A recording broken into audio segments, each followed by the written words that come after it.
Bonjour, bienvenue à la vidéo. Bienvenue dans ce culte, dernier culte de l'année 2024. Vous avez entendu du bruit aujourd'hui, comme d'habitude. Déjà parce qu'il y a le chien, il y a des voisins, et puis parce qu'il y a plein de monde derrière la caméra. On a vécu aujourd'hui un culte repas, parce que voilà, c'est la fin d'année, etc. Entre les Noëls, les Hanouka, etc. On s'est rassemblés, on a mangé plein de bonnes choses, donc il est possible que ceux qui entendront la vidéo entendent aussi des ventres gargouiller. Ça fera partie de la musique. Voilà. Ce culte de fin d'année, il est un peu particulier parce que il va lancer en fait le thème de tout 2025. J'ai beaucoup écrit le message d'aujourd'hui, donc je vais beaucoup lire mon ordinateur, donc désolée pour vous là à la table, et puis pour la caméra, je risque de peu vous regarder dans les yeux, je vais beaucoup regarder mon ordinateur. En 2024, le thème, c'était la louange. On a, dans les premiers cultes de l'année, exploré les différents types de louanges qu'il pouvait y avoir. On a vu qu'il y avait 7 mots principaux, mais plein d'autres déclinaisons de ces mots qui veulent tous dire louange, mais de manière très différente. Louer le Seigneur avec la danse, avec les instruments, avec le simple fait de parler, etc. etc. Et clairement, j'ai pu observer dans la vie de chacune d'entre nous, je dis bien nous, une évolution dans le fait de faire de sa vie un parfum d'adoration pour le Seigneur. Pas juste dans le fait de prendre plus de temps dans la louange, même si j'ai l'impression qu'il y a quand même eu du progrès dans ça, dans le fait de louer le Seigneur, que ce soit en lisant la parole ou en étant simplement un sujet de louange et en remerciant le Seigneur pour tout. Il y a eu de l'évolution concrète, mais j'ai vraiment vu dans la globalité vraiment une évolution dans l'être de chacune d'entre nous. Pour des raisons logistiques, on n'a pas pu organiser les temps vraiment de louange qu'on voulait faire, etc. On a eu un temps de louange artistique qu'on a fait aussi dans l'année, on en a eu 2 même. Mais voilà, on n'a pas pu faire tout ce qu'on voulait, mais c'est pas grave. Le thème était posé, l'intention était posée, et comme c'était guidé par le Saint-Esprit, apparemment, il y a eu de l'évolution. Et forcément, même si ce n'est pas mon appel, je prends mon rôle de pasteur à cœur. Et donc du coup, j'étais là, Seigneur, tu vois toutes ces nanas, qu'est-ce que tu veux pour nous, pour ce 2025 ? Et en fait, la réponse était tellement logique qu'au début, j'ai cru que c'était juste moi qui faisais une extrapolation, parce que disant, ouais, clairement, après la louange, qu'est-ce qui vient ? J'étais là, non, mais c'est trop simple, Seigneur, il doit y avoir autre chose. Et en fait, non. Donc, le thème pour 2025 qui m'a été donné, c'est la prière. Tout simplement. Je me réjouis pour 2026. C'est clair.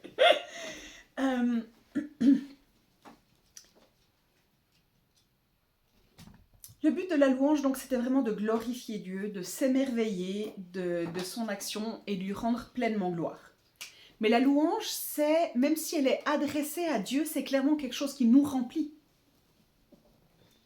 C'est vraiment quelque chose qui peut dire « J'ai vécu un moment de louange et je n'ai pas été rempli de quelque chose ». Que ce soit de l'émotion, que ce soit simplement de bruit, d'énergie comme ça qui nous tombe dessus.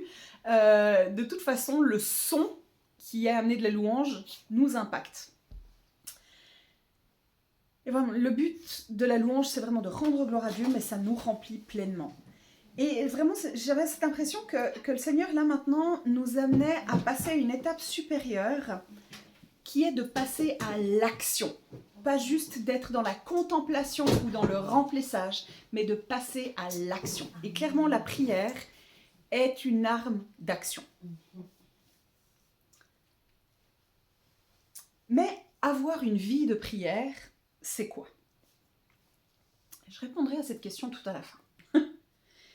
Pour commencer, j'aimerais déjà poser cette première question. Finalement, c'est quoi la prière ?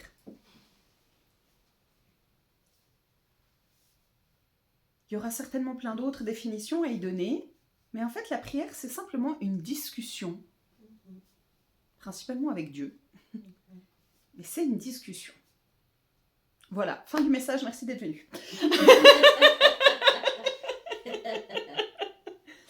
Non, plus sérieusement, cette discussion, quelle est sa forme?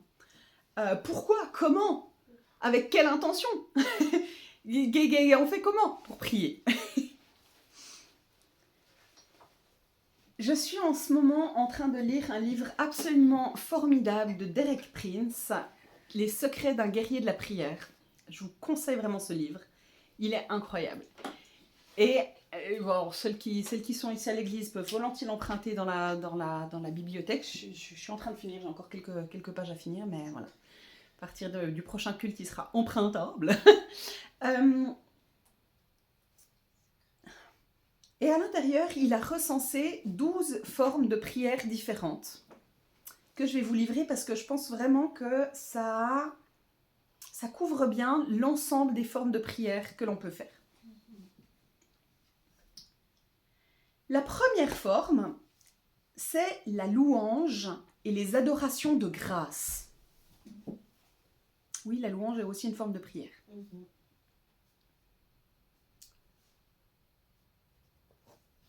Donc on l'a vu pendant toute cette année, la louange c'est le fait de s'adresser à Dieu avec reconnaissance pour tout ce qu'il a fait. Mais les actions de grâce, c'est le remercier pour ce qu'il fait pour nous plus précisément. Donc cette première forme de prière, louange, adoration, d'action de grâce, c'est vraiment d'une manière ou d'une autre remercier le Seigneur pour ce qu'il fait pour nous-mêmes.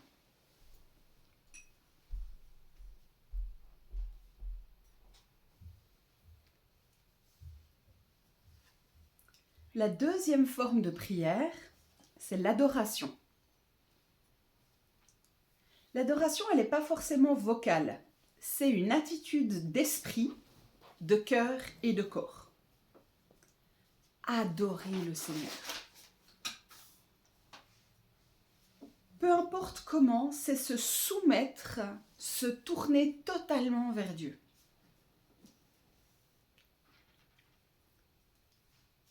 On le voit souvent par le corps, mais clairement, ce que le corps exprime, c'est ce que le cœur doit faire. Quand on a les mains tendues, les genoux à terre, la tête baissée, c'est un élan corporel de ce que le cœur est en train de vivre. Je me tends vers Dieu. Je me soumets à Dieu. Je me tiens dans la présence de Dieu. Toutes ces choses-là, c'est l'adoration. C'est vraiment un cœur prosterné dans la présence de Dieu. C'est beau ça.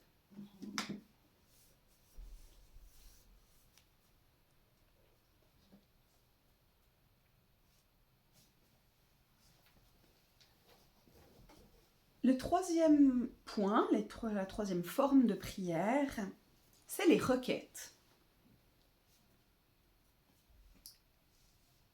Et là, je ne vais pas vous sortir tous les versets bibliques parce qu'il y en a quantité et quantité, mais c'est vraiment demander selon la volonté de Dieu.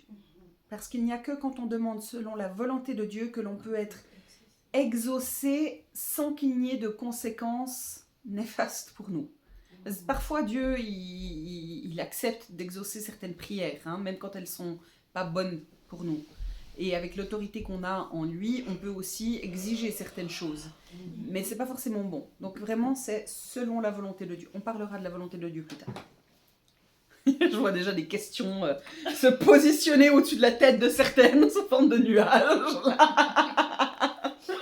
On y reviendra. Donc vraiment prier quelque chose seulement si le Saint-Esprit nous convainc de le faire.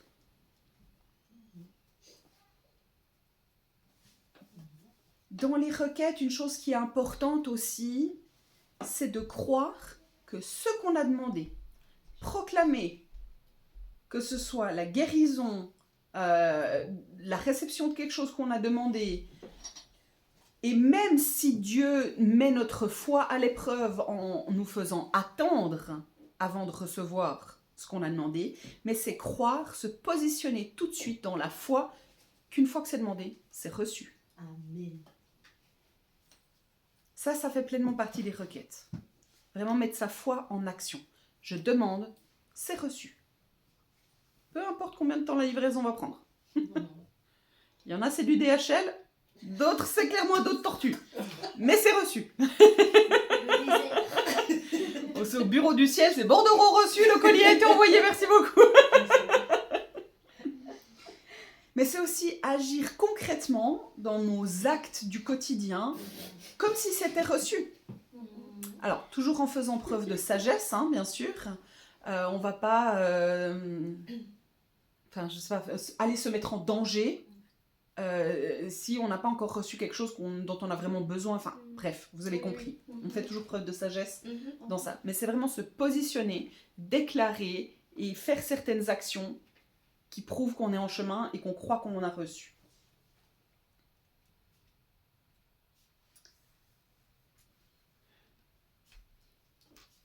Le point 4, c'est l'intercession. Littéralement, l'intercession, ça veut dire se placer entre.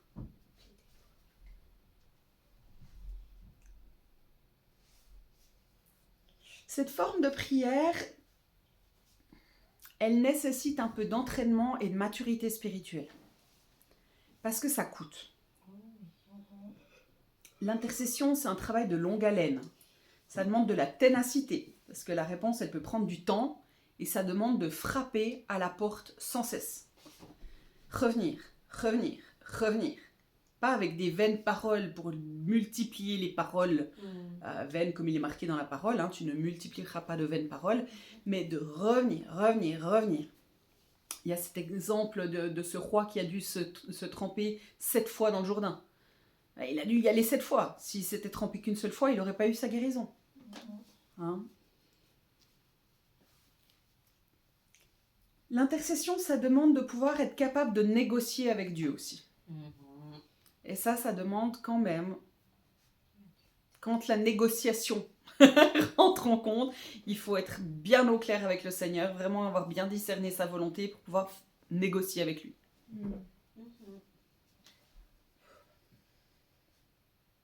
Toutes les formes d'intercession ne sont pas de la négociation avec Dieu, hein, mais parfois, dans l'intercession, il faut négocier. Il va vraiment s'agir d'implorer la grâce, parfois de retarder le jugement de Dieu dans l'espoir d'un changement. C'est ça l'intercession. C'est aller supplier, supplier, supplier jusqu'à ce qu'on obtienne, jusqu'à ce qu'on voit, jusqu'à ce que les choses soient faites. On plaide un peu. D'ailleurs, à ce propos, le point numéro 5, c'est la supplication.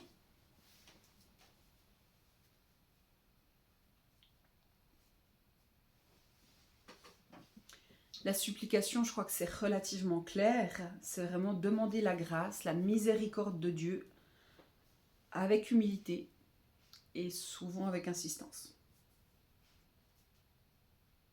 Et quand ça devient de l'insistance, alors ça revient au point 4, l'intercession.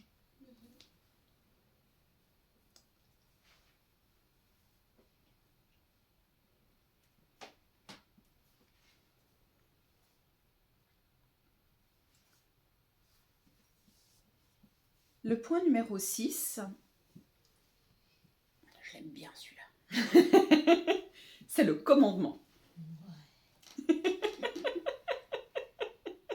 Tada! Le commandement, c'est ordonner aux circonstances, aux situations, mais ça peut être à la météo, à la nature, aux esprits mauvais, à la chair, à la maladie. C'est leur commander.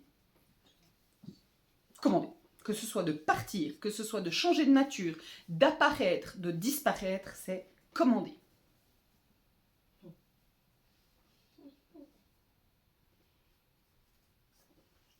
Et là, encore une fois, pour pouvoir commander, ça demande d'être empreint d'autorité. Et pour avoir l'autorité, il faut savoir qui on est en Dieu. C'est une question de foi. On revient au point qu'on avait abordé tout à l'heure. Il faut prendre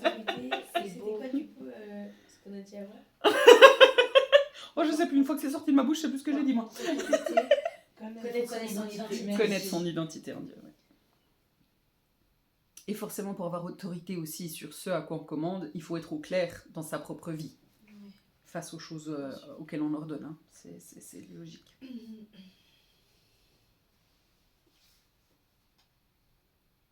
Si j'ordonne à tel péché de quitter ma vie, mais que dans mon attitude, je retourne toujours à ce péché, ben, il va bien me rire au nez, quoi. Point numéro 7. L'abandon. Celui-là aussi, on en a parlé un petit peu tout à l'heure, je ne sais plus si c'était avant ou pendant le repas. L'abandon. Je vais vous lire 2 psaumes, 2 versets de psaumes. Le premier, c'est psaume 31, verset 5.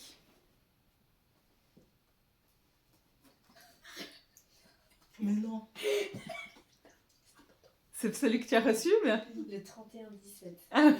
C'est dans le psaume 31. Oui. Alors là, c'est le verset 5.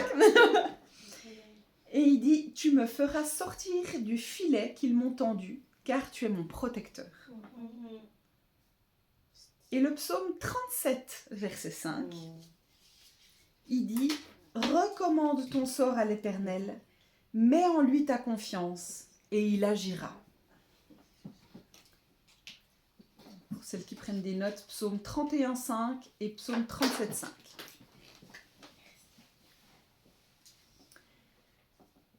Donc tu me feras sortir du filet qu'ils m'ont tendu, car tu es mon protecteur, et recommande ton sort à l'Éternel, mets en lui ta confiance, et il agira. On voit vraiment dans ces 2 versets que Dieu agit. Dieu est au pouvoir de la situation. Il suffit de lui faire confiance, parce qu'il a décidé de nous créer, il a décidé d'être notre protecteur, d'être notre Père, d'être notre Dieu tout-puissant. Et on peut vraiment se reposer sur ses promesses, qu'il a envie d'agir dans notre intérêt. C'est son envie, c'est son plan. Et des fois, juste de déclarer, ok, maintenant Seigneur, tu es mon protecteur. J'ai confiance en toi, je sais que tu agiras. Et maintenant, je ne m'en occupe plus. L'abandon. Dire, ok, maintenant c'est à toi que ça appartient, je te le dépose, je ne m'en occupe plus. J'ai confiance, hein, mets en lui ta confiance et il agira. Ce psaume 37, verset 5, vraiment, recommande ton sort à l'Éternel, mets en lui ta confiance et il agira. Je pense que c'est un verset qu'on devrait tous avoir en grand chez nous. Là où on va le plus souvent regarder, que ce soit sur le frigo, au pied de notre lit, dans notre salon et tout, c'est vraiment un verset clé. Mets en lui ta confiance, il agira. T'as plus besoin de t'en préoccuper. Donc c'est vraiment laisser Dieu faire, lui faire confiance. Ne plus y penser sans cesse. Ouais, c'est dur, hein. Ouais, il est dur ce point-là. Ouais, je sais. Sincèrement, j'y suis. Je suis pas sûre d'en être capable tout le temps. J'y suis. Je sais pas. Exactement ce que je me dis déjà. Non, Avec honnêteté, je vais taire. Sincèrement, c'est je pense un des points, l'abandon, une des formes de prière les plus difficiles. Mais, encore une fois, on en parlait avant, être dans l'être et pas dans le faire. Je sais que parce que je suis et parce que tu es Seigneur, tu feras et que moi je n'ai plus besoin de faire. Je fais quoi là? Rien, tu vis ta vie. Mon cerveau il y a un court-circuit. Qu'est-ce que je fais? Rien. Qui a dit qu'on devait faire? On est en train de lire là, la Genèse dans l'étude biblique. 7e jour le repos, hein. Il a rien fait. Il a regardé, il a constaté, il s'est réjoui. Bon, 2025, ça sera notre année du Shabbat. oh mon Dieu, merci. Alléluia. J'ai dit qu'on allait passer à l'action. C'est C'était ça. une année d'action. Mais on peut être dans l'action et dans le repos en même temps. L'abandon. Voilà. C'est ça, c'est l'abandon. Être action et dans le repos. C'est parfait. Ça me correspond. Ah, Dieu nous donne un fardeau qui est doux et léger. Hein. Donc si on doit s'égosiller, se fatiguer à faire quelque chose, que le fardeau il est lourd et tout, c'est que vraisemblablement on n'est pas à la place que Dieu a voulu qu'on soit. exact. Parce que ce à quoi il nous appelle n'est pas censé être trop compliqué. Alors des fois il y a des sacrés défis, hein, suivant la croix qu'il nous demande de porter. C'est pas toujours easy, mais c'est pas... Enfin, on n'est pas censé être dans un sacrifice perpétuel, être dans la C'est ça. remise en question complète. C'est pas censé nous user de l'intérieur et nous épuiser dans notre âme et dans notre esprit. Ouais, Parce qu'il nous donne la force, il nous donne le zèle, il nous donne le courage et l'envie d'affronter ce qu'il nous demande de faire au jour le jour. Ouais. Oui, et puis si on les laisse complètement agir, justement, on va moins aussi être là-dedans. En Absolument. plus, en étant dans l'abandon. Mhm.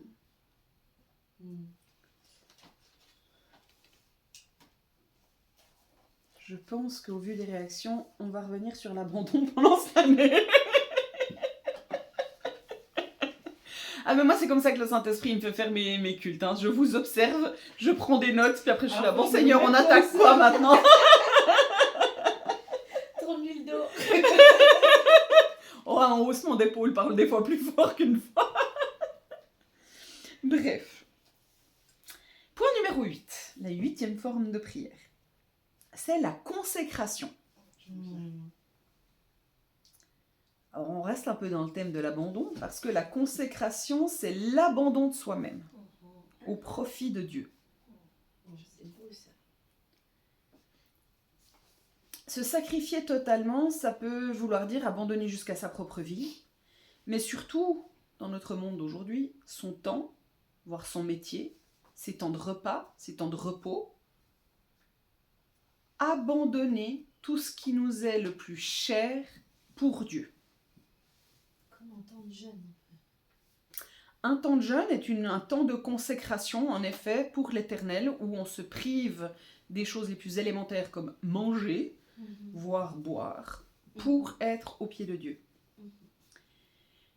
Attention, il n'y a aucune obligation biblique à la consécration. C'est vraiment un choix personnel. Mais si on fait ce choix, qu'on s'engage auprès de Dieu dans le but d'être exaucé, il n'y a pas de retour en arrière. Dans le sens que Dieu va se mettre en marche pour honorer notre demande, il va honorer notre sacrifice, pour autant qu'il soit motivé par l'Esprit Saint et pas juste par un désir égoïste, hein, qu'on s'entende encore une fois. Mais du coup, si vraiment je me mettre à part, puis que je dis à Dieu, je prends les choses au sérieux, je fais tout ce que je peux de ma part et tout, et puis que finalement, oh non, c'est un petit peu trop dur et tout, enfin, il va nous dire quoi? Oh bah finalement, ta demande, elle est un peu trop dure aussi. Enfin, qu'on soit cohérent dans l'attitude qu'on a avec Dieu. Si on lui demande de tout faire pour nous, vu qu'il a déjà tout fait pour nous, eh ben, il y a bien des moments où on peut aussi tout faire pour lui. Mais comme il n'y a pas d'obligation de tout faire, on va avoir des temps de consécration. Alors c'est quand même marqué « consacre ta vie à l'Éternel hein, », mais la vie, c'est large et ça englobe beaucoup de choses. Mais du coup, si on met vraiment un temps à part et on engage le Seigneur, si on fait demi-tour, ben, ça montre qu'on n'est pas sérieux. Puis que finalement, notre sujet de prière peut bien attendre. Donc voilà. Donc si on s'engage dans un chemin de consécration, c'est vraiment pour aller au bout. On est en apprentissage. Je vois des voilà. J'ai vu les deux là, il y a eu un soulagement. On a le droit de dire, papa, j'ai vraiment envie de passer par le jeûne, de te consacrer ce domaine-là de ma vie, de ceci, de cela. C'est difficile pour moi.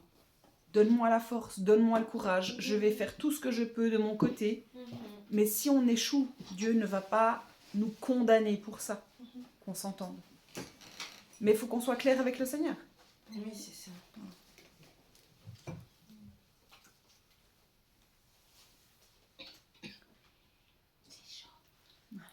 trône.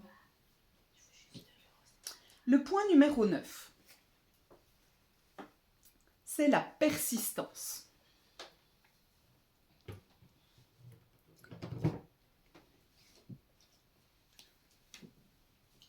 Je vais vous lire là Luc 11 au verset 5 et 8. Et les versets 9 et 10. Mais je vais vous le lire directement dans le livre de Derek Prince. 5 et 10. Donc c'est Luc chapitre 11. Mhm. En fait, ça va du verset 5 au verset 10.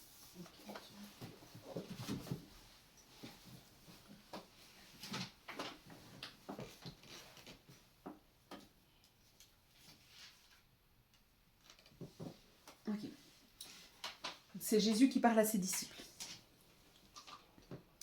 Il leur dit encore, « Si l'un de vous a un ami, qu'il aille le trouver au milieu de la nuit pour lui dire, « Ami, prête-moi 3 pains, car un de mes amis est arrivé de voyage chez moi et je n'ai rien à lui offrir. » Et si, de l'intérieur de sa maison, cet ami lui répond, « Ne m'importune pas, la porte est déjà fermée, mes enfants et moi sommes au lit, je ne puis me lever pour te donner des pains. » Je vous le dis, même s'il ne se levait pas pour les lui donner parce que c'est son ami, il se lèverait à cause de son importunité et lui donnerait tout ce dont il a besoin. Je vais m'arrêter là à la fin de ce verset 8 pour l'instant. En d'autres termes, ce que Jésus dit, c'est que si vous n'arrêtez pas de frapper à la porte, afin que votre ami sache qu'il ne trouvera pas le sommeil tant qu'il ne vous aura pas donné ce morceau de pain, ben même s'il n'a pas envie, il va finir par se lever juste pour pouvoir retourner dormir. C'est ça la persistance. C'est aller, ben là si on parle de prière, de persistance, c'est aller à la porte du ciel puis dire « Je veux, exauce !» Puis à un moment, Dieu il va donner. D'où l'importance de faire les choses avec sagesse et conduit par l'Esprit Saint. Parce que si on demande, et puis qu'à un moment donné, Dieu il dit « Bon, allez, m'énerve celle-là, je vais lui donner. » Mais que c'était pas bon pour nous, aïe, ça peut faire mal. Une qui s'est carrément arrêté de manger sa boule de Berlin, c'est que Et les versets 9 et 10 disent « Et moi je vous dis, demandez », littéralement c'est continuer de demander dans le texte original, « et l'on vous donnera.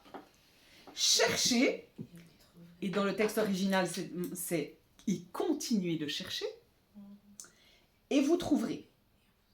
Donc en hébreu, c'est pas juste demander et vous trouverez, c'est demander et continuer de demander, chercher et continuer de chercher, et vous allez trouver. Frappez et continuez de frapper, et l'on vous ouvrira. Car quiconque demande et continue de demander, reçoit. Celui qui cherche et continue de chercher, trouve. Et l'on ouvre à celui qui frappe et continue de frapper. Amen. La version originale, elle est bien. Hein. Elle Mais permet oui. vraiment de comprendre. Oui, Mais oui. Mhm. Merci le grec, merci l'hébreu.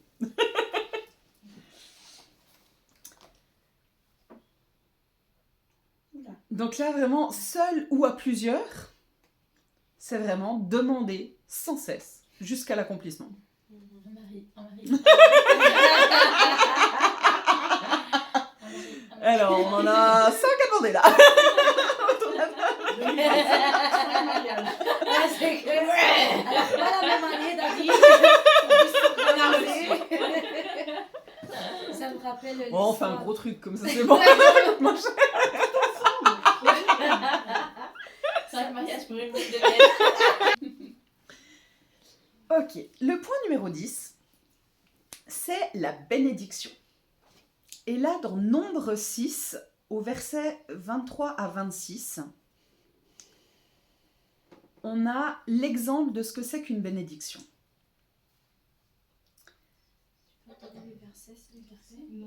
Nombre 6, verset 23-26, merci. Pardon. Nombre 6, verset 23 à 26.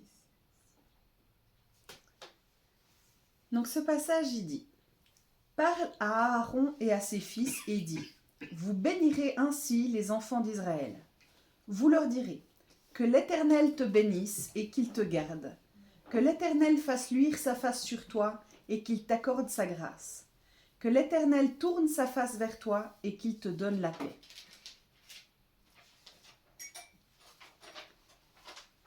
Donc là, on a 6 choses à demander pour bénir quelqu'un.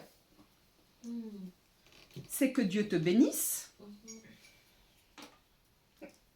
qu'il te garde. Attends.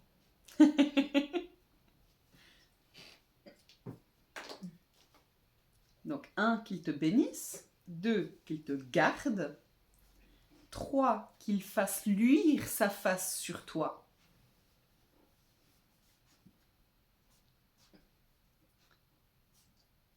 4, c'est qu'il t'accorde sa grâce.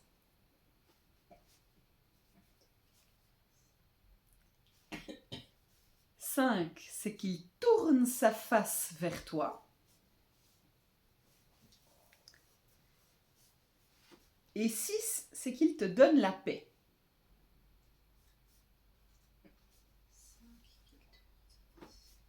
5, qu'il tourne sa face vers toi. Et 6, qu'il te donne la paix. Je me réjouis de réécouter la vidéo pour voir si on entend les bruits de hockey derrière. On peut le faire à des non-chrétiens. Tu peux bénir tout le monde normalement. Tu Mais peux genre, bénir. par exemple, qu'il tourne sa face vers toi, un non-chrétien, ça... À tourner sa face, c'est regarder vers la personne. Donc c'est aller vers la personne. Donc oui, tu peux demander que Dieu aille vers la personne. Absolument. T'es pas en train de demander la richesse, la prospérité et la paix sans Dieu pour quelqu'un, tu vois. Ah, amen, amen. Ah, Donc t'es en train de demander que Dieu intervienne et qu'il se fasse connaître à la personne. c'est juste. Amen. Ce qui est rigolo, c'est que donc là, dans ce verset 23 à 26, on a 6 choses. 6 façons de bénir, 6 choses à demander pour bénir quelqu'un. Mais que le chiffre parfait de Dieu, c'est le 7. Et en fait, si on regarde au verset 27, Oh. on a le verset 27, donc le verset qui est juste après. Là, on avait Nombre 6, verset 23 à 26. Et en fait, au verset 27, on a une 7e chose. Et cette 7e chose, c'est ainsi qu'ils mettront mon nom sur les enfants d'Israël et je les bénirai. Oh, wow. Donc en fait, la 7e bénédiction, c'est que l'Éternel mette son nom sur toi. Et quand on donne son nom à quelqu'un, que ce soit de naissance ou par adoption ou par mariage, eh ben, on obtient tout l'héritage de la personne. Oh. On a une identité commune. Donc en fait, si on veut toute la bénédiction de Dieu, avoir accès à toute sa bénédiction, il faut qu'on appartienne à Dieu. On ne peut pas profiter vraiment des bénédictions de Dieu sans lui appartenir. Identité. Attends, tu Non, ça j'ai pas. Donc cette prière de bénédiction,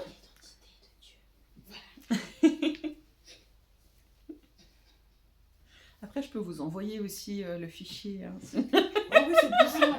Voilà. Mais le fichier, mais tu devrais faire quoi l'envoyer? Et il n'est pas toujours bien écrit. Mais c'est pas grave, on pourrait rajouter des notes. En fait. Ce serait plus simple. Puis vous avez la vidéo aussi. Oui, on va prendre des notes. Donc voilà, donc cette prière de bénédiction, bénir quelqu'un, c'est vraiment souhaiter qu'il appartienne totalement à Dieu, qu'il soit totalement conduit par Dieu. En fait, la bénédiction, c'est juste une prière d'amour pur. Ah, Il m'avait manqué ton... Ah waouh. Je l'entends pas assez souvent ton... Ah waouh. J'aime beaucoup, ouais.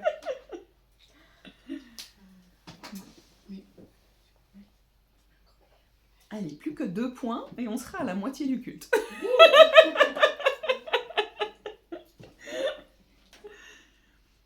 Donc, 11e forme. Alors, la 11e forme j'allais dire de bénédiction, non, la 11e forme de prière, maintenant qu'on vient de voir la bénédiction, eh bien, la 11e, c'est la malédiction. Et oui, la malédiction peut être une forme de prière. Clairement. On va lire dans Matthieu 21 au verset 19. Matthieu 21, 19.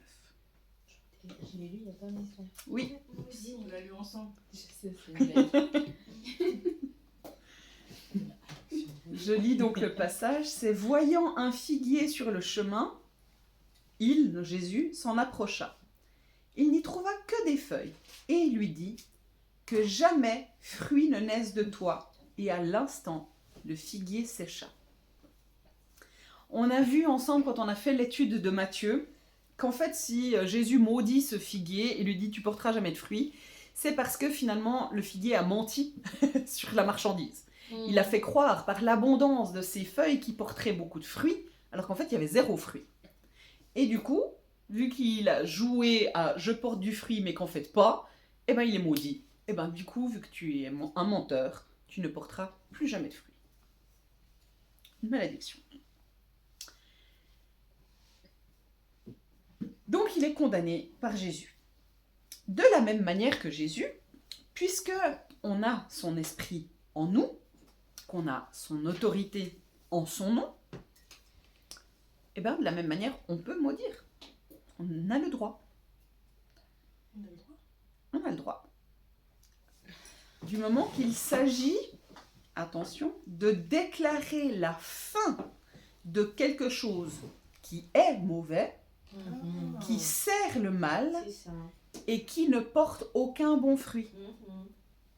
Typiquement, chose que moi j'ai fait très régulièrement et dont notre cher enseignant préféré nous raconte régulièrement, combien de fois en me promenant dans le quartier, j'ai déclaré la fermeture de certains commerces, salons de yoga, trucs de tatouage, occultes, etc. J'ai déclaré la fin, j'ai maudit, j'ai ordonné la mort de ces choses. Mhm. Ordonner la mort spirituelle aussi d'un esprit mauvais dans quelqu'un, c'est une malédiction contre cet esprit mauvais.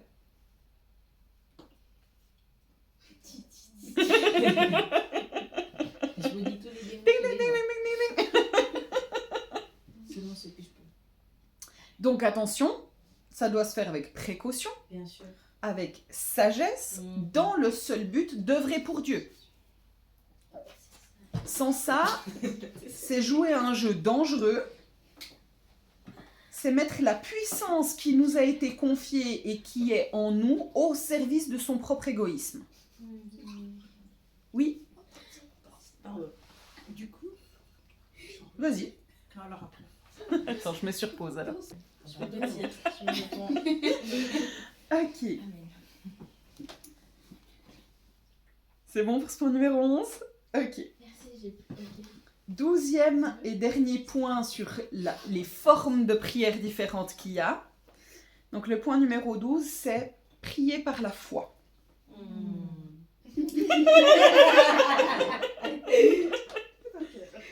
Et là, on a un verset dans Matthieu 6, verset 8,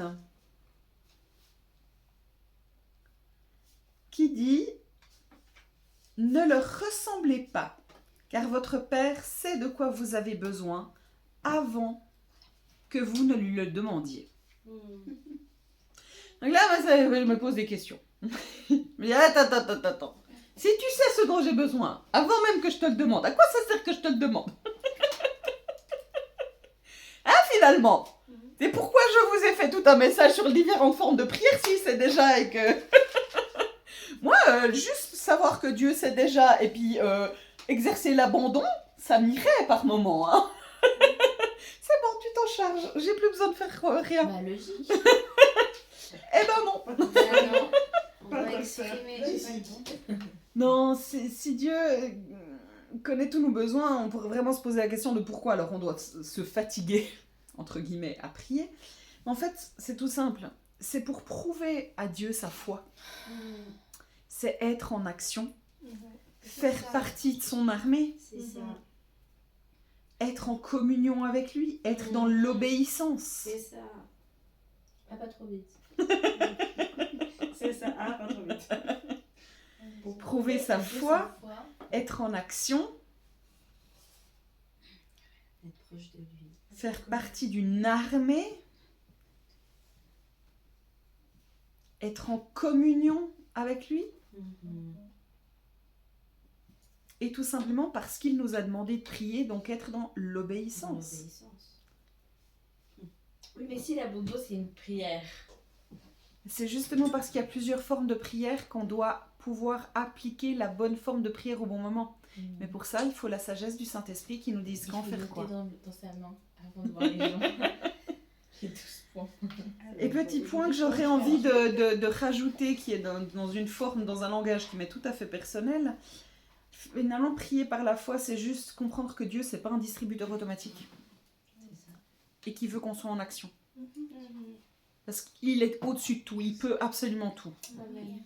Et donc du coup, c'est se dire, ok, tu m'as pas fait pour rien, tu m'as donné ton esprit, tu m'as donné ton autorité, c'est pour que je l'utilise. Oh waouh. J'aime bien. Alors, fin de la petite pause thé, c'est reparti. La Donc, prière. maintenant qu'on a vu plusieurs façons de s'approcher de Dieu, c'est savoir, mais comment savoir que ce qu'on demande est la volonté de Dieu, finalement. Vu qu'on doit demander selon sa volonté. Pour moi, il y a deux façons, vous en trouverez certainement d'autres, de percevoir la volonté de Dieu. Première façon, c'est de bien connaître la parole et de s'appuyer sur les promesses directes de Dieu. Dans la parole de Dieu, c'est bourré de ses promesses.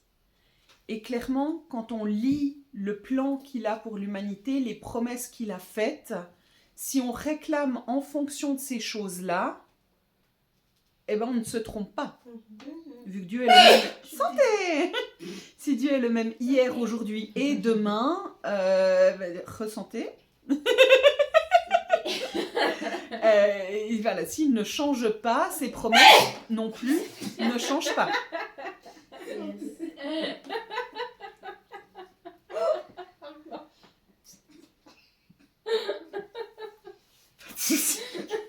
Non mais j'ai envie de rire, puis en même temps je suis concentrée sur mon truc, donc j'ai un espèce de bug de vide sidéral. Donc voilà, première façon, c'est de bien connaître la parole de Dieu et de s'appuyer sur les promesses directes de Dieu. La deuxième façon, c'est d'être conduit par l'Esprit Saint. Et pour ça, il n'y a pas de secret. Clairement, on en a parlé plusieurs fois sur 2024. Pour être conduit par l'Esprit Saint, il faut avoir une vie centrée sur Jésus. Donc que dans nos actions, dans nos intentions, dans nos prières, que tout soit centré sur Jésus. Il faut mettre fin à son péché. On ne peut pas être en communion avec l'Esprit Saint tout en vivant dans le monde, en ayant des compromis dans sa vie. Alors, le Seigneur nous aime, il est tolérant, il sait qu'on est en marche, etc. Mais ce n'est pas possible d'avoir une pleine communion avec Dieu en étant dans le compromis. C'est pas possible. C'est aussi faire de son mieux. On n'est pas parfait, comme je viens de le dire, on est en chemin, mais faire de son mieux, sans hypocrisie, sans se décharger, sans... mais c'est trop dur, puis finalement je préfère. Non, je fais de mon mieux. Même si je tombe, j'ai fait de mon mieux. Et le dernier point, c'est passer du temps avec Dieu. Plus on va passer du temps avec Dieu, plus on va s'approcher, plus on va le connaître, plus l'Esprit de Dieu, on peut l'entendre.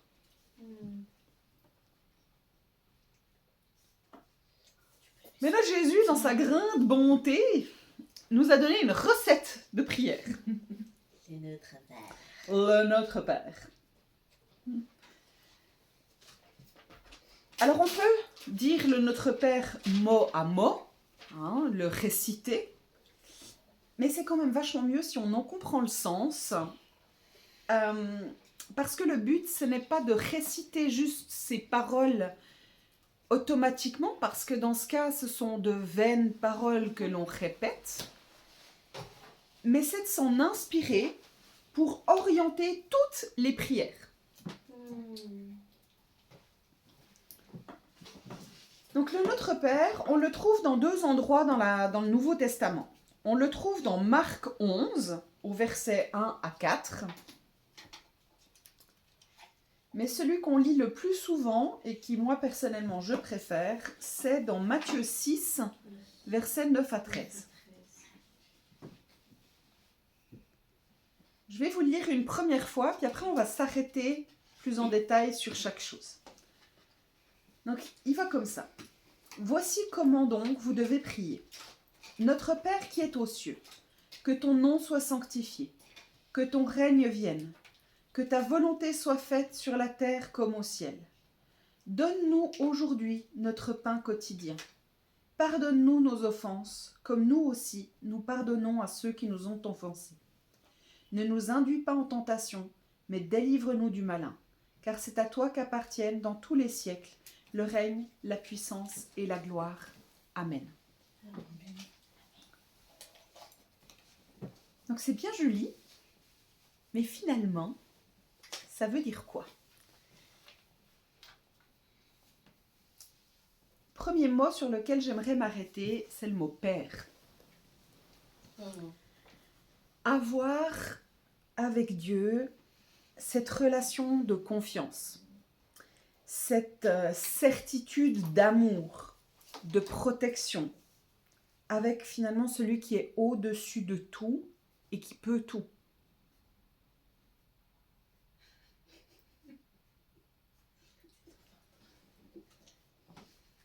J'ai trouvé intéressant de chercher le mot père en grec,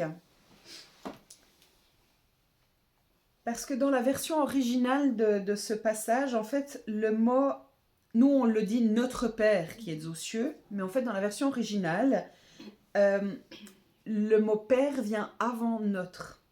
C'est Père à nous. Père de nous. Comme pour nous rappeler en fait qu'il est aussi le Père de tous. Il est le Père d'une multitude. Et que quand on prie, c'est pas juste de prier pour nos besoins égoïstes, mais c'est prier dans un esprit de communauté.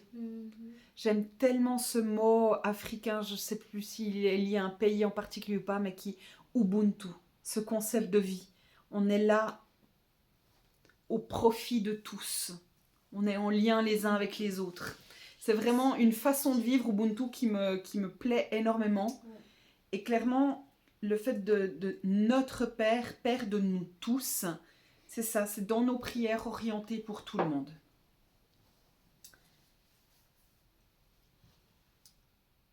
Ensuite, on a le qui est aux cieux. Vraiment avoir cette compréhension qui surpasse tout. Il a tout. Tous les pouvoirs dans le ciel, sur la terre, lui sont soumis. Il est au ciel, il règne, il trône sur tout. Et c'est une notion de Dieu qu'on a beaucoup perdue aujourd'hui. Parce qu'on nous a tellement vendu Jésus comme notre meilleur ami. Et c'est vrai, hein, je ne dis pas que c'est un faux enseignement, c'est une vérité. Mais on en a perdu cette toute-puissance de Dieu. Cette crainte, cette sainte crainte de Dieu. Ah, c'est pas rien, quoi. Il tient l'univers entier dans la paume de sa main. C'est gigantesque.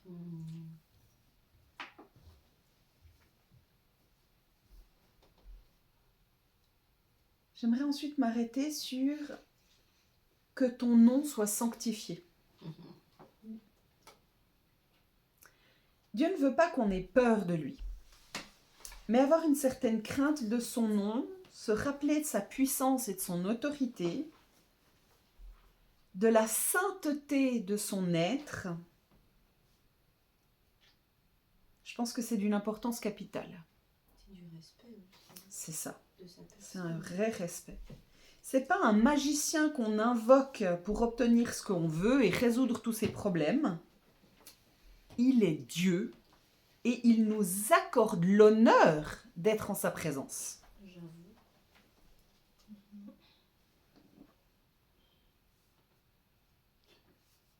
Tellement. Et c'est que une fois qu'on a vraiment compris qui on prie, qu'on a élevé, loué son nom, qu'on a pu le remercier pour qui il est, qu'on est en accord avec lui, alors que les requêtes peuvent venir. Que toutes nos demandes plus précises ou égoïstes, dans le sens d'être centrées sur nous, peuvent venir. Mais d'abord, c'est être sûr de à qui on s'adresse, pourquoi et comment. Donc voilà, quand on dit « Notre Père qui est aux cieux, que ton nom soit sanctifié », ben on peut le dire comme ça, « Notre Père qui est aux cieux, que ton nom soit sanctifié ». Mais on peut aussi dire toutes sortes de phrases et de mots qui montrent qu'on a compris qu'il est notre papa, qu'on sait qui il est, qu'on sait où il est, qu'on sait quelle est sa place. Et quand on dit que ton nom soit sanctifié, qu'on l'honore pour qui il est, qu'on loue sa personne.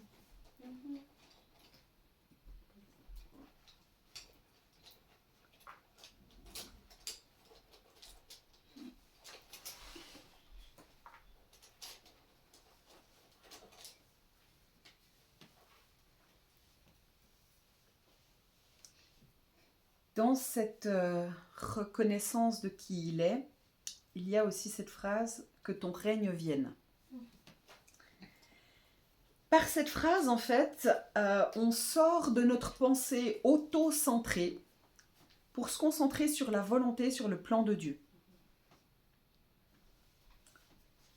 Les détails du plan de Dieu, clairement, ils sont mystérieux, ils sont multiples. Ils sont impossibles pour nous d'être tous connus, hein, et tant mieux. Mais le plan général de Dieu, il est simple. C'est établir son règne sur la terre et en chacun de nous. Voilà. Ça, c'est le plan de Dieu. Établir son règne sur la terre et en chacun de nous. Donc tout ce qu'on va prier qui va dans ce sens-là, que ton règne vienne, qu'il s'établisse sur la terre et en nous, on est dans le juste.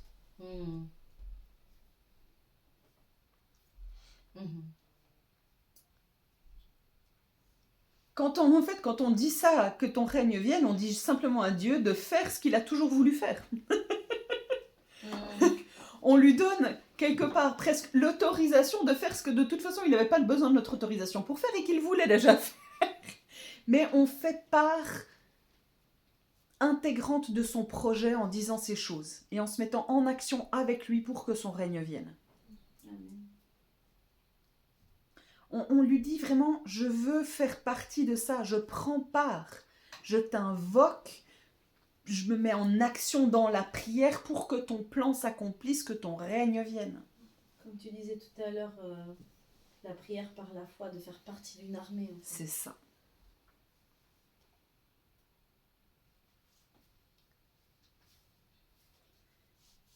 Le règne de Dieu ne peut s'établir en nous, et au travers de nous ensuite sur la terre, mais en nous, que par la justice. Et pratiquer la justice, remettre sa vie en ordre,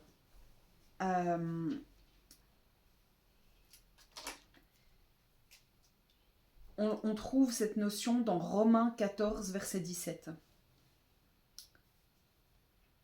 qui dit « Car le royaume de Dieu, ce n'est pas le manger et le boire, mais la justice, la paix et la joie par le Saint-Esprit. »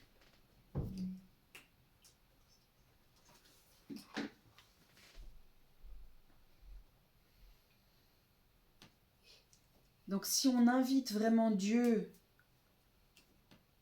à développer en nous la paix et la joie, si on se remplit du Saint-Esprit et surtout qu'on fait la place au Saint-Esprit dans notre vie en chassant tout ce qui n'est pas de Dieu de notre vie, alors ces choses, son règne peut commencer à s'instaurer vraiment en nous et ensuite au travers de nous sur cette terre.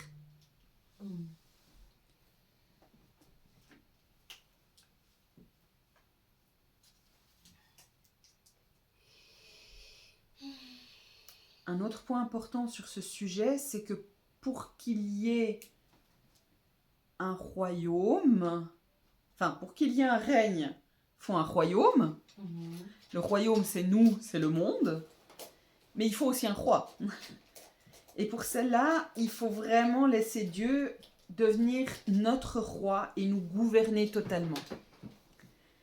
On en parle régulièrement entre nous. Combien de gens dans ce monde et dans les églises ont bien compris que Jésus était leur sauveur, mais combien l'ont vraiment installé comme Seigneur?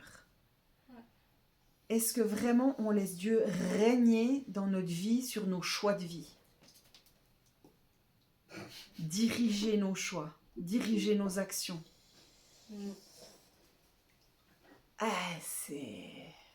Personne ici ne peut dire moi oui totalement. Hein. Ça va bien. Clairement.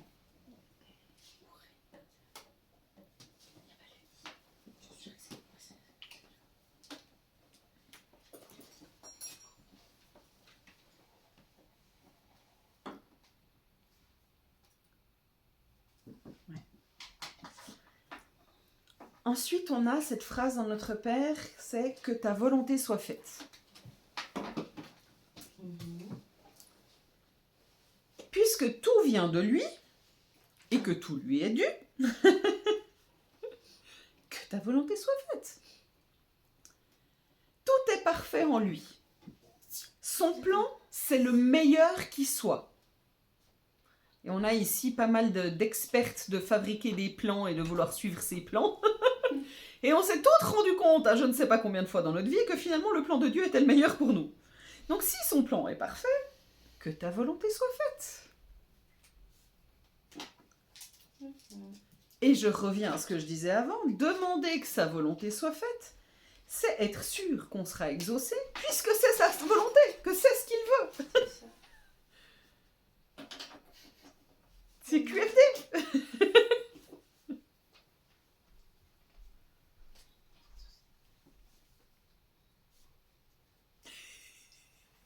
Pardon.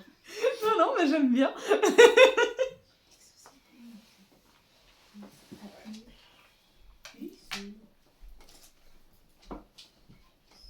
Vient ensuite cette phrase « sur la terre comme au ciel ». Si vous n'arrivez pas à tout noter, je peux envoyer les notes après, hein, je le redis. Je vois qu'il y en a qui stressent parce qu'elles n'arrivent pas à prendre les notes à la bonne heure. Non, ça va, c'est juste des problèmes d'orthographe. Okay. Donc cette phrase « sur la terre comme au ciel ». Sur la croix, Jésus a dit que tout était accompli. Tout. Ce qui veut dire que dans le ciel, tout est déjà fait. Donc, déclarer sur la terre comme au ciel, c'est se placer dans la foi et dire que Dieu est tout-puissant, que Jésus a déjà tout accompli et que maintenant on veut le voir. C'est ramener les choses en haut, en bas. Je vous donne un petit témoignage. Lors de la dernière soirée Miracle et Guérison qu'on a vécue, j'ai un couple qui est venu vers moi avec leur petit garçon de 6 ans, je crois 6 ou 7 ans, qui m'ont demandé de prier parce que leur fils n'a qu'un demi-cœur. Donc il n'y a que la moitié de son cœur. J'ai un petit peu prié, mais très rapidement, j'ai déclaré que son cœur soit sur la terre comme il était déjà au ciel. Et à ce moment-là, le petit garçon s'est retourné vers moi et il a fait ça. Parce qu'il a senti son cœur commencer de battre à l'intérieur de sa poitrine. Il sentait que ça grandissait. Il faisait comme ça. Il sentait que ça grandissait. C'est trop stylé. Alors, 6-7 ans, il aurait pu l'exprimer avec des mots, mais il a une difficulté de langage. Mais c'est au moment où j'ai dit que ce soit sur la terre, comme ça l'est déjà au ciel, et je me réjouis d'avoir leur témoignage, parce que je sais que ce cœur, il est réparé et qu'il est entier maintenant. Amen. Wouh.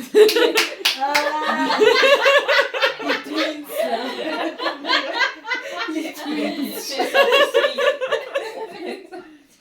On est des triplés avec nous. Donc c'est vraiment se placer dans la foi. C'est pareil aussi, dans la même soirée de prière, je suis allée prier pour un autre enfant, mais pendant la soirée, pendant la louange, où on chantait que les écluses des cieux s'ouvrent, et j'ai vraiment vu ce qui était déjà, la guérison déjà accomplie, arriver pour un enfant, ce petit de 2 ans pour lequel je vous ai demandé de prier à plusieurs reprises, et je suis allée mimer vers ses jambes, il était en train de dormir dans la poussière, j'ai mimé ses jambes en train de se rallonger, je faisais comme ses jambes étaient comme ça, puis je faisais comme ça avec mes mains, je passais au-dessus, je tirais ses jambes, et j'ai fait la même chose avec ses bras. Et je vous en ai fait le témoignage vocal là, mais je le redis pour ceux qui regardent en vidéo. Quelques jours après, j'ai eu sa maman au téléphone qui me dit c'est incroyable. J'ai appelé mon mari par correction parce que quand même c'est mon mari, mais je voulais t'appeler tout de suite. Je sors de chez l'endocrinologue qui me dit je sais pas si j'ai le droit de vous dire ça parce que je suis médecin, il y a des choses que la médecine ne peut pas expliquer. Les membres de votre fils sont en train de repousser, il est plus grand. Et ses jambes sont plus droites qu'avant. Les écluses des cieux se sont ouvertes et les trésors du ciel ont été livrés sur la terre. Et on s'est positionné avec sa maman dans un état de foi que c'était déjà fait. Et que maintenant on allait voir, mais que c'était déjà fait.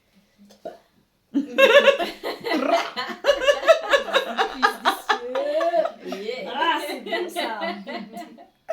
Oui. Sa parole ne revient pas à lui sans effet. Ça descend de là, ça remonte. Amen. Ouais. Wow.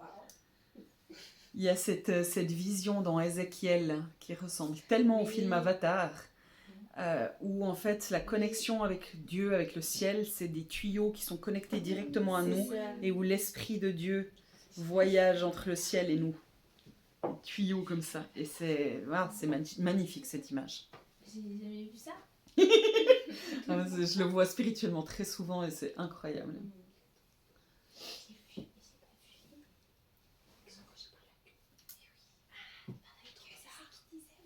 Passons aux requêtes un peu plus précises. Oui, dans Avatar, oui, c'est par là. J'ai pas vu des trucs bleus sur leur tête. Donc il y a dans le Notre Père, il y a cette question du pain quotidien. Dans Matthieu 6, 26, décidément ce Matthieu, qu'est-ce qu'il est complet. Dans Matthieu 6, 26, on peut lire « Regardez les oiseaux du ciel, ils ne sèment ni ne moissonnent, ils n'amassent rien dans les greniers, et votre Père Céleste les nourrit. Ne valez-vous pas beaucoup plus qu'eux ?» Ce qui m'a fait beaucoup sourire, c'est que c'est le verset que j'ai mis sur mon agenda de ce mois. C'est le verset que j'avais écrit ici, là, le Matthieu 6, 26, sur les petits oiseaux. Donc, comme le dit ce verset, on n'est pas appelé à être dans la crainte. Et on l'a dit plusieurs fois cette année, il y a 365 versets, donc autant qu'il y a de jours dans l'année, il y a 365 versets qui disent « Ne crains rien ».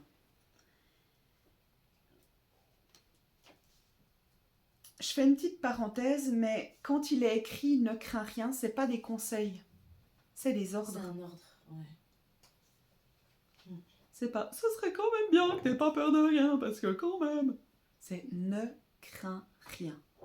Point.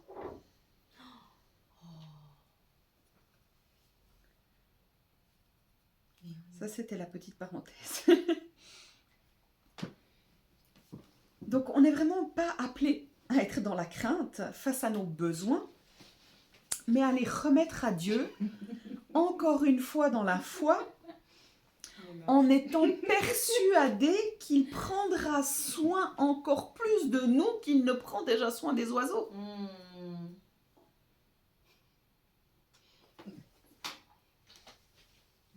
On ne manquera de rien de ce qui est important. À aucun moment. On est appelé à gérer des stocks avec sagesse. On est appelé à travailler pour avoir des provisions, pouvoir pourvoir à nos besoins dans ce monde. Mais quand le manque vient, que ce soit de quelque besoin que ce soit, qu'on parle de manger, de se vêtir, de se loger, d'affection, de quoi encore? De quoi on pourrait avoir besoin? À part manger, boire et d'affection, je vois pas. C'est l'essentiel. Du pain, du vin, de l'amour. C'est ça. Mais quels que soient nos besoins, ne crains pas. Et clairement, j'ai vu une grosse différence sur mes finances à partir du moment où j'ai chassé la crainte de mes finances. Ouais, pareil. Ouais, Pareil pour moi. C'est fou. C'est vrai. C'est vrai. Quand j'ai eu des périodes où j'avais vraiment, il me manquait clairement, si j'étais dans la crainte, il me manquait de plus en plus. Ouais. Si je fais confiance à Dieu, l'argent vient. Ouais. Tu sais pas d'où. Exactement. Tout à coup, ça fait oh. Ouais, c'est grave ça. On t'appelle. Ah oui, alors. On t'appelle, on te propose un mandat Ouais, exactement c'est du ça. montant que tu veux. Tu reçois un Exact. don, t'as rien demandé, C'est tu ça. reçois de l'argent. C'est ça. Tu trouves une enveloppe, Oui. Ouais, de mille manières. c'est vrai. J'aime bien trouver une enveloppe.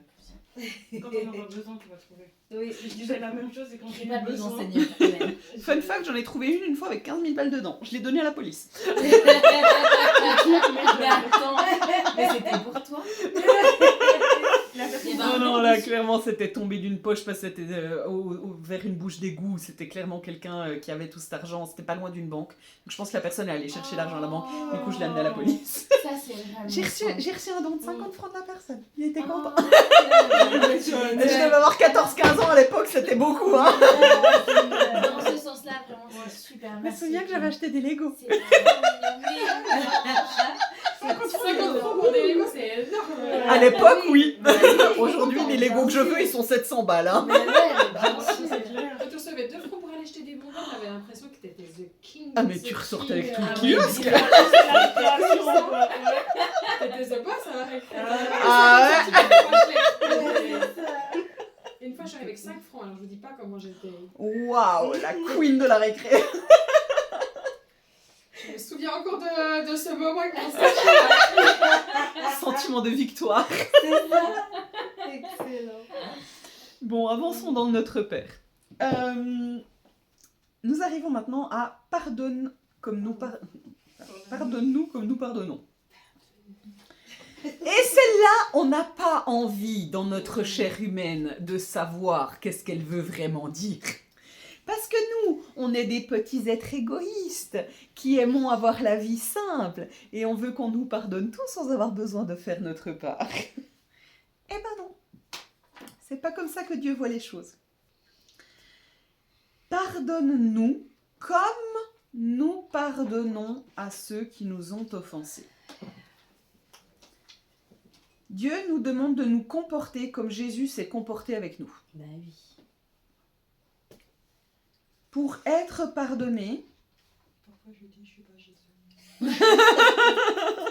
Pardon. pour être pardonné, Jésus nous demande de pardonner également. Bah oui.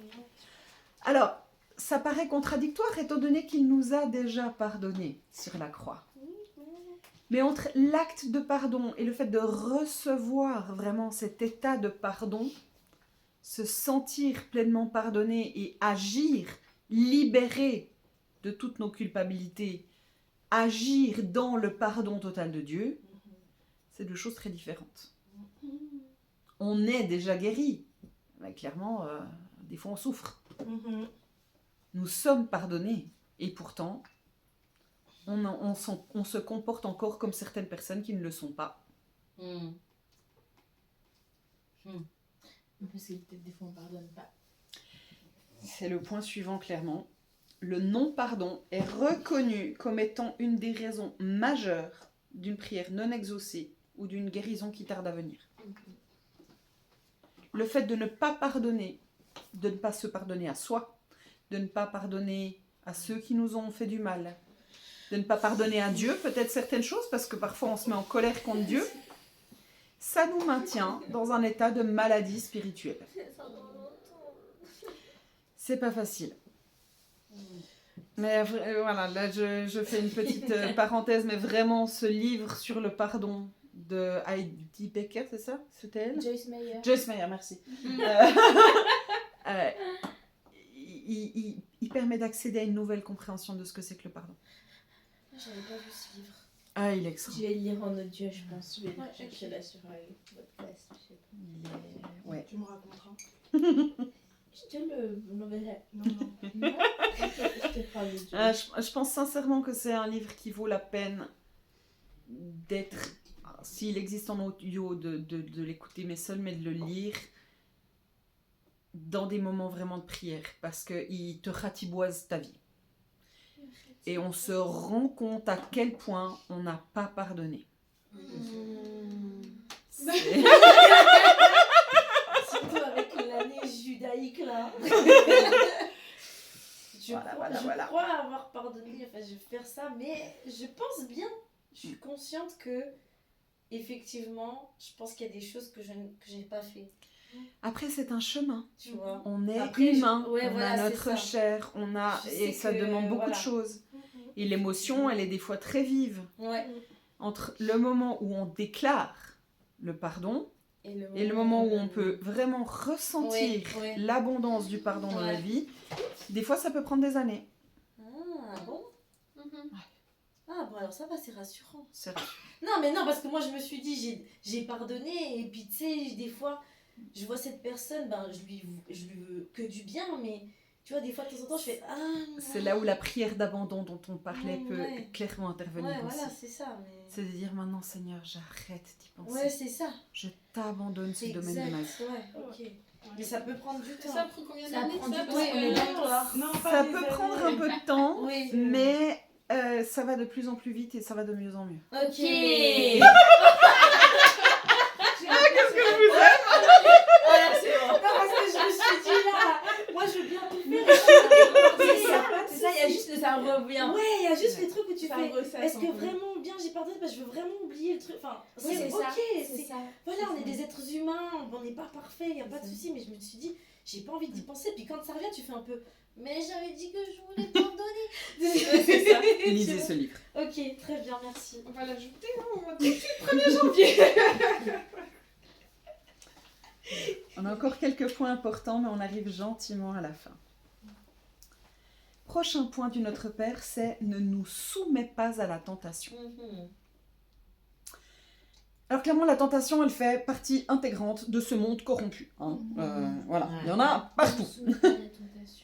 Mais on peut supplier, et j'en reviens en forme de prière d'avant, de la supplication, supplier le Seigneur de ne pas nous y soumettre, d'aplanir notre sentier, pour reprendre un autre terme biblique. Attention, spoiler. Spoiler alert. La plupart du temps, pour répondre à cette prière, Dieu va nous permettre de faire face à notre tentation Bien évidemment. Ça, c'est pas pour nous donner la force et l'opportunité de dire non. Très souvent, c'est comme ça que Dieu procède. Mais Il va nous donner l'occasion d'apprendre de nos erreurs et de se positionner en disant « je n'en veux plus, je n'en veux plus, je n'en veux plus, ah, j'ai pas pris ». Moi, j'ai vu, moi, il a mis plein de nouveaux Je n'en veux films plus. chez moi. Mais parfois, il agit miraculeusement Oui, celui-là. et il éloigne tout simplement la tentation. Ça arrive. Ouais, c'est pas gagné. Alors, Si. on travaille. si c'est gagné. Si, c'est gagné. On a Jésus. Sur la Mais sur, Jésus, il voilà, n'empêche pas de sur regarder la le film terre comme dans le ciel. Mais on va y Film arriver. chinois. Ouais. Je suis clairement, là, je vous en ai déjà témoigné, mais à cause de mon mal de dos, de tout ce qui m'est arrivé là, il y a 1 an et demi, patati patata, j'avais recommencé à trop manger. Pas forcément mal, mais trop. Sachant que j'ai eu cette opération de l'estomac, etc. Et j'ai demandé au Seigneur s'il voulait intervenir dans ce domaine-là de ma vie, ou bien si il fallait que j'accepte la chose, et puis voilà. Et en fait, la première chose qu'il m'a dit, c'est « t'as d'abord ta part à faire ». Et j'ai dû faire des efforts pour éloigner certaines tentations de mon appartement. Typiquement, chocolat. Je ne mangeais jamais avant. Et puis, mais là, j'en mangeais trop. Donc, j'ai dû arrêter d'en acheter, éloigner ça. Si c'est une boîte de nuit ou je sais pas, ou une bouteille d'alcool ou quoi que ce soit, bah, on n'en a plus chez soi, on ne va plus dans les endroits qui peuvent nous amener à la tentation, on s'interdit certaines choses et ensuite le Seigneur il intervient pour la part miraculeuse. Mais il faut déjà qu'on fasse ce pas de foi Bien sûr. en disant je m'engage sur ce chemin de ne plus être soumis à la tentation. C'est dans l'action que les miracles opèrent. C'est ça. Et du coup, j'ai vraiment vécu miraculeusement cette seconde opération spirituelle cette fois-ci, où du jour au lendemain, en l'espace d'une nuit, mon estomac s'est rétréci et où je ne peux plus remanger les quantités. Enfin là, je remange à peu près comme un mois à peu près après mon opération. Oh, wow. C'est voilà, et ça fait plusieurs mois maintenant que ça dure. Ok. Mais il a fallu que moi je me positionne en disant ok, là la nourriture est redevenue un problème dans ma vie, j'ai repris du poids parce que j'avais mal au dos et que je pouvais plus aller au sport et que patati et que patata et que j'étais triste et que j'ai mangé mes émotions et que patati patata. Maintenant ça suffit, stop. Ce que je peux faire de ma propre part d'humain, je le fais. Pour le reste, Seigneur, ne me soumets pas à la tentation et aide-moi à guérir dans ce domaine. Amen. Et il l'a fait. Mais parce que j'ai fait ma part. Forcément, si ma tentation c'est les pains au chocolat et que je vais dans une boulangerie en disant ne me soumets pas à la tentation, compliqué. Très compliqué. Si mon problème c'est la drogue et que je suis dans le quartier des dealers en disant ne me soumets pas à la tentation, si mon problème c'est les hommes et que je suis en boîte de nuit, compliqué. Voilà. Compliqué. Voilà. Donc on a notre part. Mais Pour j'ai une ça. question, du coup, il y a des chocolats. Mais parce que maintenant c'est plus trop un problème. Ah bah, Ah bah j'en ai même au-dessus de mon lit, hein, mais j'en ai sur ma table de nuit. J'aime beaucoup manger un petit carré de chocolat noir le soir en regardant un petit film ou comme ça. Mais je mange plus une plaque en une semaine, quoi. Ouais. Je mange un petit carré une fois de temps en temps. Ah, tu vois, t'es courageuse. Mais c'est là, c'est à portée de main. Mais là, Seigneur a enlevé la tentation parce que l'objet n'est plus une tentation vu qu'il C'est l'a ça. enlevé de moi. Mhm. Pardon, il faut que je caresse mon chien, elle est trop belle. Elle est trop Ouais, fou, trop comme ça, chou, là. tirée comme ça, j'adore. Ok, prochain point. Délivre-nous du mal. Mhm. Tellement. La bonne nouvelle, c'est que Jésus a déjà vaincu le mal. Amen. Il lui a foutu une patate. C'est le premier des morts. Il est descendu de la croix, il a pris la croix, il a fait zra. Le premier des morts. Bah oui, parce qu'il a ressuscité, c'est le premier. C'est le premier qui a ressuscité de la mort. Oui. Absolument. Mais non, parce qu'il y a son pote là avant qui est Ils sont- ressuscité de la Et mort. son pote là. Ah, Lazare. Ah, oui. Lazare, oui. Non, Donc Lazare, non, mais c'est le premier qui a ressuscité. vaincu. Oui, qui a la mort. vaincu. Voilà, ouais, ouais. Non, non, parce que. Oui, non, mais Lazare et Jésus et les sœurs Marthe et Marie étaient très potes avec Jésus. on peut le dire. c'est ça, ouais. Tout à fait. Son pote. C'était en effet le pote à Jésus. Donc, la délivrance, c'est un chemin, mais qui commence par comprendre quelles sont les portes d'entrée du mal dans notre vie. Pour que Dieu nous délivre du mal, même si bien sûr il peut tout, il peut intervenir de toutes les manières qu'il veut, mais clairement comprendre quelles sont les portes d'entrée du mal dans notre vie, que ce soit par notre propre péché ou par des héritages générationnels, renoncer à ces choses, fermer la porte et la garder fermée,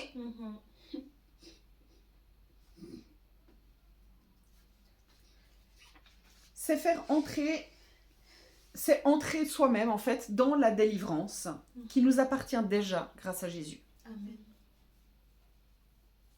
Mais encore une fois, Jésus, je reprends cette image que j'ai déjà partagée plusieurs fois, mais du jeu d'échecs. Dans un jeu d'échecs, chaque joueur avance une pièce après l'autre. Et Jésus, il a déjà fait son move. Il est venu sur cette terre, il a vaincu la mort. Il a payé le prix à la croix.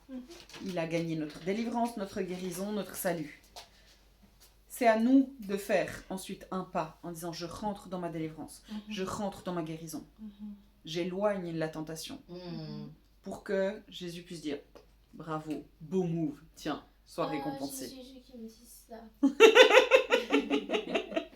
Bon et fidèle serviteur. Amen, j'aime trop ce verset. Cette phrase. Il y a une autre phrase qui dit je suis un mauvais serviteur. on doit dire je suis un mauvais serviteur. Non? Non, absolument pas. Non. J'ai pas lu la Bible. Je vois à peu près d'où ça vient, Ouais, mais tu non, vois le ce que je veux concept, dire. il est... Ok, d'accord. Bon, je te le ferai C'est pas juste dire. dire qu'on n'est pas parfait, en fait. Oui, c'est ça. C'est ça. C'est la notion. reconnaître notre imperfection. Mais c'est Ok. Dieu qui nous dira bon et fidèle serviteur quand on aura servi toute notre vie C'est et qu'on ça. aura tenu bon. Exact, on doit tenir Ouais, bon oui, face à oui, trop. l'adversité. Mais j'ai une Grâce au question. Seigneur. Oui. En fait, hier, je voyais un petit truc. Et un petit truc, bah, c'était sur le Dieu TV. Et. Je mets sur pause. Ok. On en arrive maintenant à « Car c'est à toi qu'appartiennent au siècle des siècles le règne, la puissance et la gloire. » Et là, en fait, on en revient un petit peu à ce qu'on disait au début. C'est finir ce temps de prière par une fois encore reconnaître qu'il est tout-puissant, qu'il n'a pas de début, qu'il n'a pas de fin, qu'il surpasse tout, et que sa gloire surpasse tout. Donc en fait, c'est se tenir dans la foi de je t'ai demandé plein de choses, je t'ai prié plein de choses, je t'ai loué, je t'ai honoré, et je reviens à te dire que je sais, et là je reviens à l'abandon, je te dépose toutes ces choses que je t'ai demandées, peu importe la forme de prière que j'ai utilisée, peu importe ce que je t'ai demandé. Je reconnais que tu es tout-puissant, que de toute éternité tu es Dieu, tu as toujours été Dieu, tu seras toujours Dieu, et que maintenant les choses sont entre tes mains.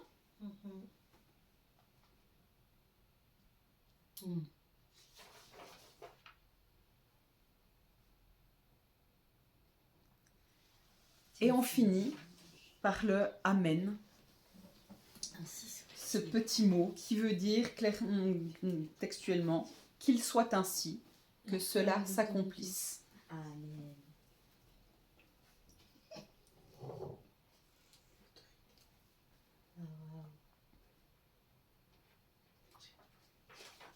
Donc là encore, en disant ce Amen, c'est un acte de foi, c'est un mot de foi, de disant ce que j'ai demandé, ça va être comme ça. Parce que j'ai prié avec le Saint-Esprit et que je crois que Dieu agit, qu'il a entendu, qu'il soit ainsi. Amen.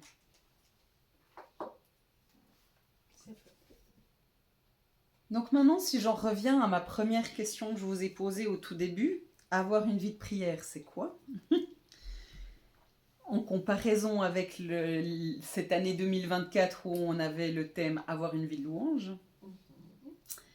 Donc avoir une vie de prière, c'est vivre sa vie quotidienne avec ses actions et ses pensées tournées vers l'Éternel. Et de toutes les manières qu'il soit, que ce soit les 12 qu'on a citées ou d'autres manières, s'adresser à lui. C'est vivre dans l'autorité qu'il nous a donnée en prenant part à ce monde avec le point de vue divin. Je vous enverrai la phrase. Mais je reviens sur avec de toutes les manières possibles.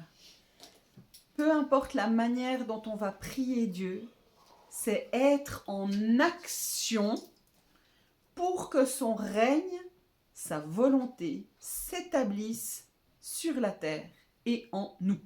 Amen.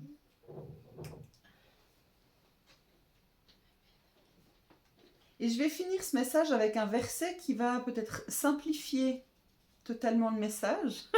J'aurais peut-être dû lire que ça. Vous épargnez 1h24 de message. Non, c'était parfait. Ce verset, c'est Romains 8, verset 26. Il me dit quelque chose, lui. Et il dit, de même aussi, l'Esprit nous aide dans notre faiblesse, car nous ne savons pas ce qu'il nous convient de demander dans nos prières.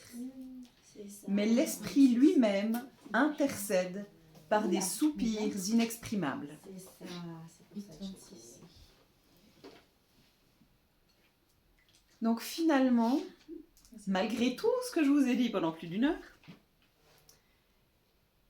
être simplement dans une attitude d'humilité face à Dieu, puis de lui dire, je ne sais pas quoi prier. Prie au travers de moi.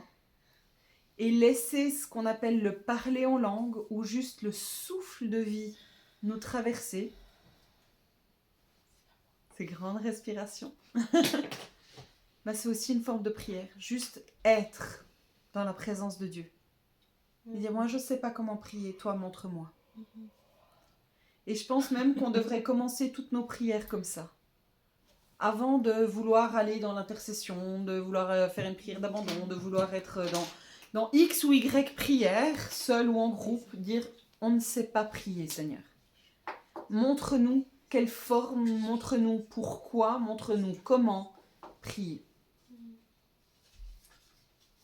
Et l'Esprit de Dieu prie au travers de nous et pour nous. Amen. Parce que finalement, il est en nous, mais il est aussi au ciel.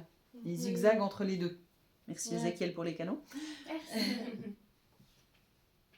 Et du coup, il est à côté de Dieu, sachant exactement quel est son plan et quel est le temps de Dieu, quand est-ce qu'il veut accomplir les choses, comment il veut les accomplir. Et l'Esprit peut venir nous dire, c'est maintenant. Et ça, les prophètes le savent bien. On reçoit des choses, des fois, très à l'avance, mais ce n'est pas le temps.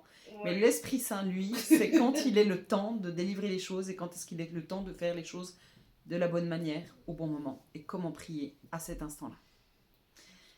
Donc, faites de la place au Saint-Esprit dans votre vie, de toutes les manières qu'on a énumérées pendant ce message et puis de diverses manières pendant l'année qui s'est écoulée aussi. En étant le plus proche de Dieu possible dans toute votre attitude, dans vos choix et dans tout. Et laissez l'Esprit Saint prier au travers de vous. Amen.